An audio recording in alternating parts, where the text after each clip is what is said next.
we're going to get into the next presentation of this session.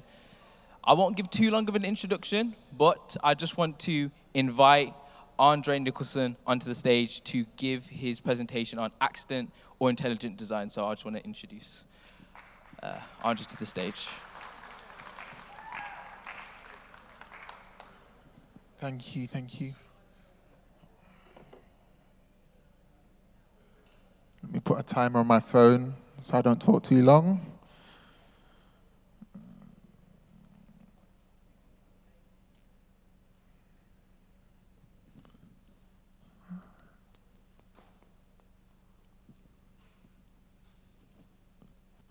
So, accident or intelligent design, an engineer's perspective on order and design in nature. So the big question is the complexity that we see in human life the result of accident, or is it an intelligent design? So a little bit about me for those who don't know what I do in life. I'm employed as a senior research and development engineer, and I work for a company that makes UV LED lamps for a variety of applications. And my day-to-day role is a mash or mix-up between mechanical design, designing circuit boards, and creating programs for embedded hardware or PLCs. We're going to start with a guy called William Paley. Some of you may remember this from RE many, many years ago. William Paley was an 18th century philosopher, and he gave us a famous argument called the watchmaker's analogy. So imagine a happenstance. You're walking through a field and you spot a stone. You might just assume it just happened to be there. But imagine you came across a watch. Now this particular watch is called Les Cabinetiers Berkeley Grand Complication. This is the world's most complicated watch, with 2,877 components and 63 complications.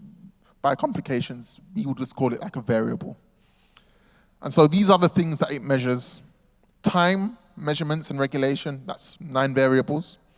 Gregorian perpetual calendar, that's another 7 variables. The Chinese perpetual calendar, another 11 variables. The Chinese agricultural perpetual calendar, another 2 variables or complications. Astronomical indications, that's another 9 variables. A split seconds chronograph, another 4 variables. Alarm functions, another 7 variables. A grand sonnerie, effectively a chiming functionality, another 8 variables of ways it can chime. And there are then another 6 additional functions, including alternative time zones, etc., etc., etc. This isn't something you can buy. It took 11 years of development, including 1 year entirely devoted to its assembly.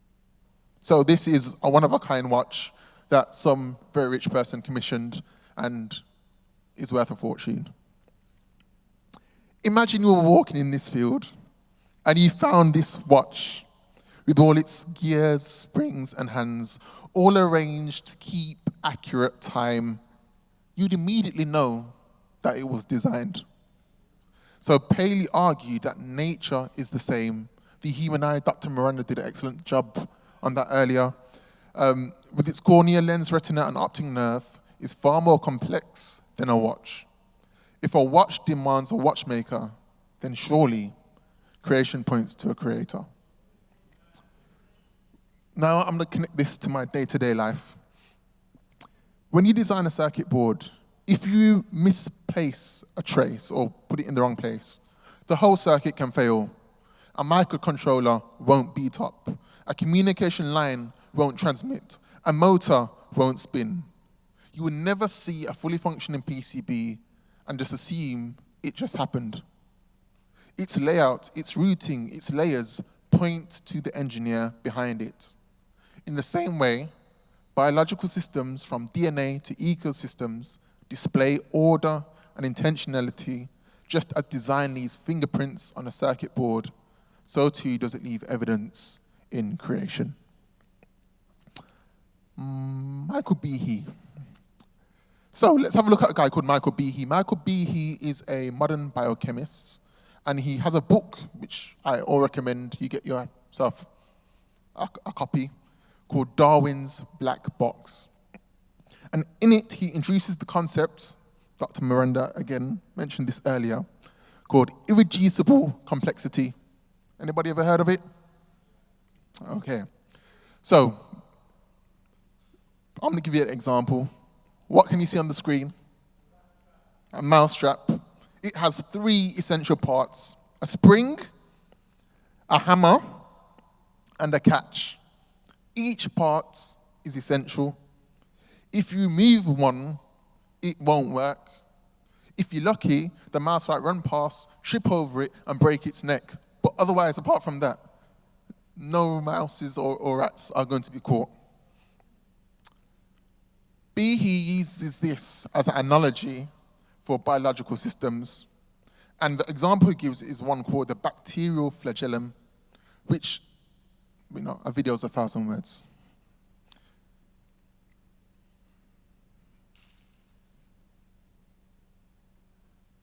This video, for disclaimer's sake, is taken from a YouTube channel by a guy and the YouTube channel is called Smarter Every Day. This guy's a former NASA engineer. And have a look at this. Hey, Destin, welcome back to Smarter Every Day. This is the 300th episode, which is cool. Thank you so much for watching. I was on the internet the other day. I was just scrolling on my phone. I was probably wasting too much time. But I came across this amazing animation that blew my mind. It's a motor that appears to be made out of molecules. And I'm a mechanical engineer.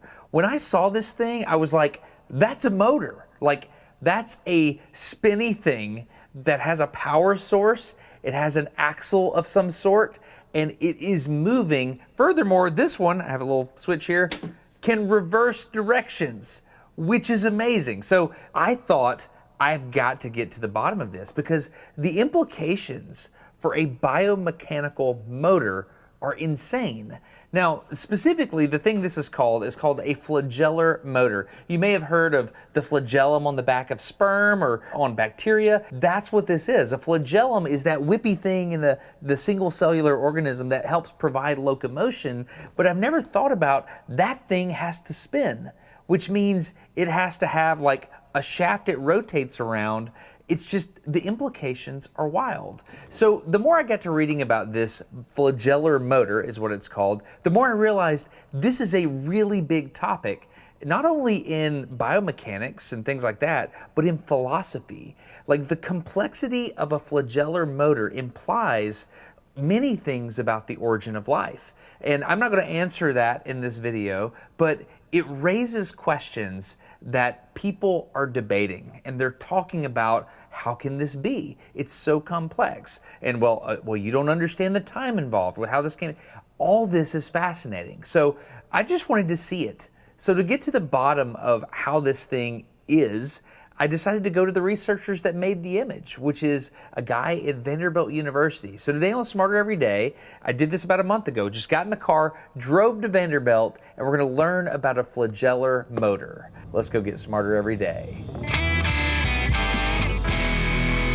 So I bobbed and weaved my way across the Vanderbilt University campus till I got to the School of Pharmacology and connected with Prashant Singh. Yeah, doing well. Nice to meet you. How are you? Yeah. Prashant is a senior research associate at the Iverson Laboratory at Vanderbilt. Just to give us whole context here, you have written a paper with your team in Nature, what's the? Microbiology. Nature Microbiology. Yes. And it's about a motor. Yes. That's made of molecules. Yes. That's on bacteria. Yes. Okay, well, can you show me where on a bacteria the motor is? Sure.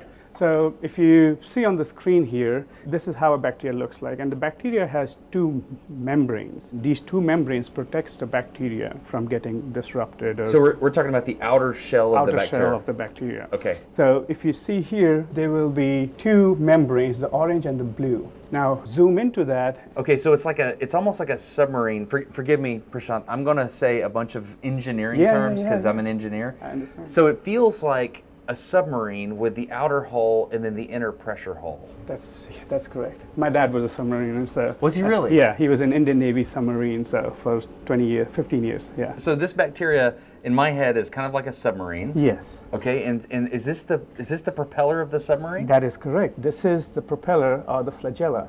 Now, this submarine does not have a rudder. It doesn't have a rudder, but it uses a propeller to turn as well as swim. So what we see here, the two membranes that are here, and there's proton filled in here. Did you say protons? Yeah, it's filled with protons, hydrogen ions in here. And it's hydrogen ions, okay. Yeah.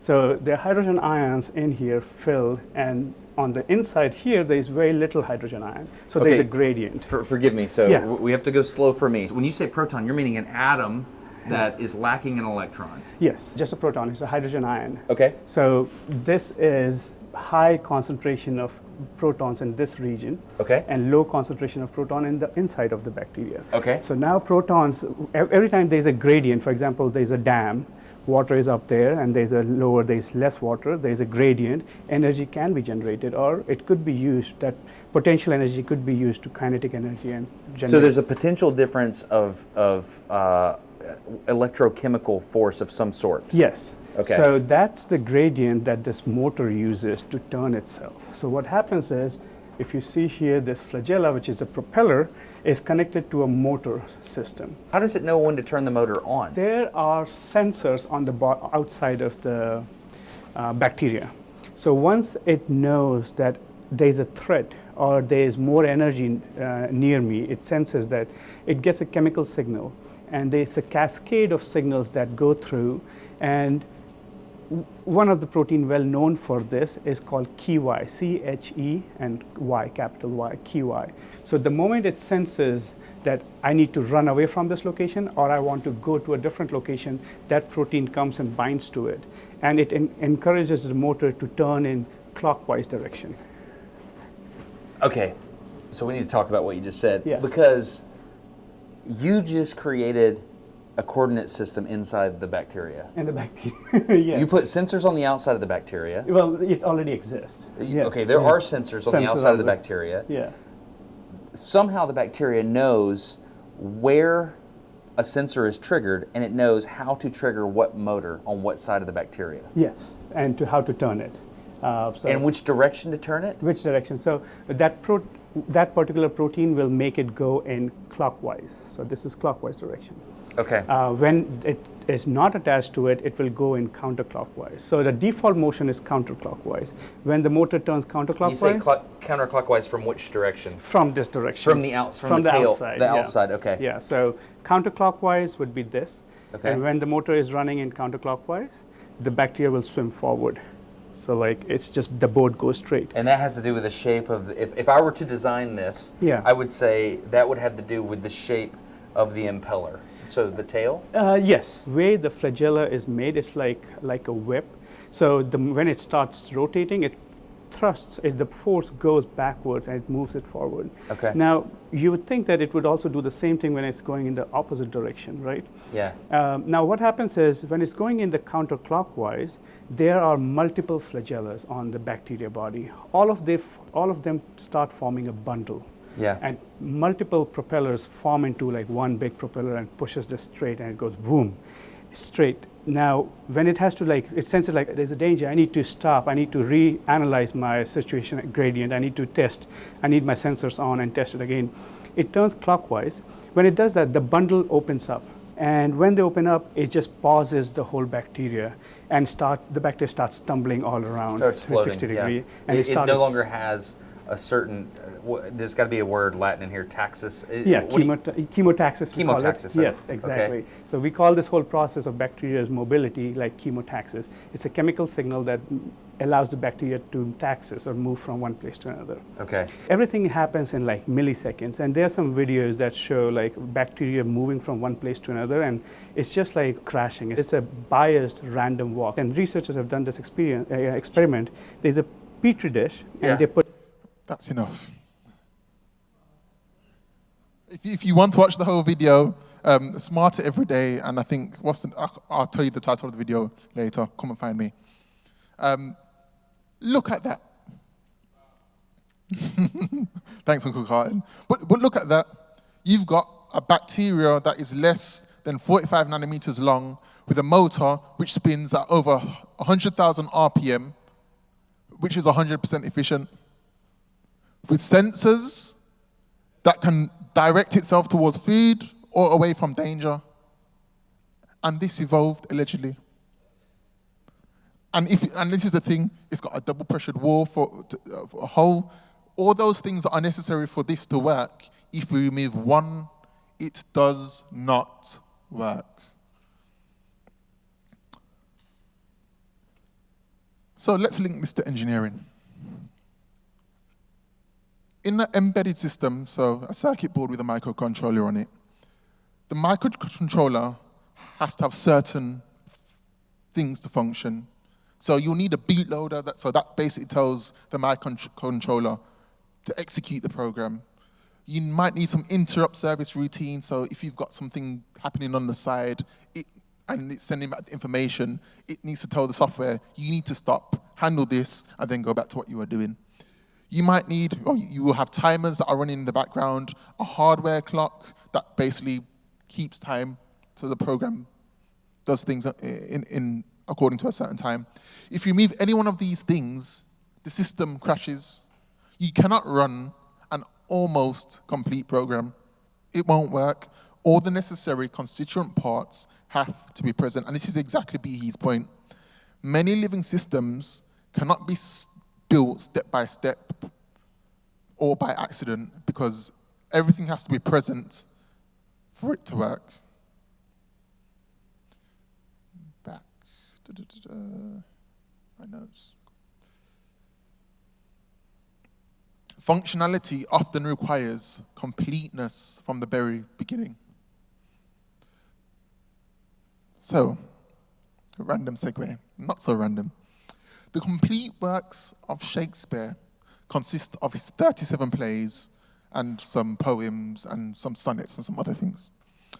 You're looking at approximately 315,700 words. If you were to put this in a text file without any formatting, the file size is approximately 5.3 megabytes. For reference, a KJV Bible is a similar size. The DNA of a single human cell is 750 megabytes, if you were to make an equivalent thing. So the question you have to ask yourself is, where did this data come from? Can information create itself?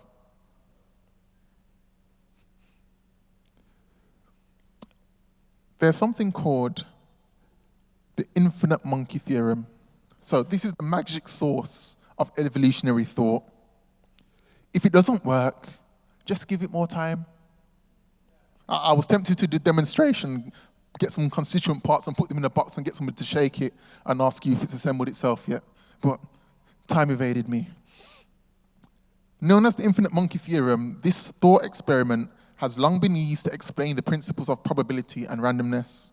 The infinite monkey theorem states that a monkey hitting keys independently and at random on a typewriter for an infinite amount of time will almost surely type any given text, including the complete works of William Shakespeare. However, I was browsing on the BBC the other day and I saw this article pop up, and this peer-reviewed study by some Sydney-based researchers, Stephen Woodcock and Jay Filetta, has found that the time it would take for a typing monkey to replicate Shakespeare's plays, sonnets, and poems would be longer than the lifespan of the universe as the evolutionist state. So, let's imagine there was a mechanism by which data could be created, and there was a mechanism that data could be added to the human genome. These things don't exist. And if 200,000 monkeys can't do it with the works of Shakespeare, how is it possible that the data in the human genome could be created by an evolutionary process in a reasonable amount of time when it contains more than 140 times the data?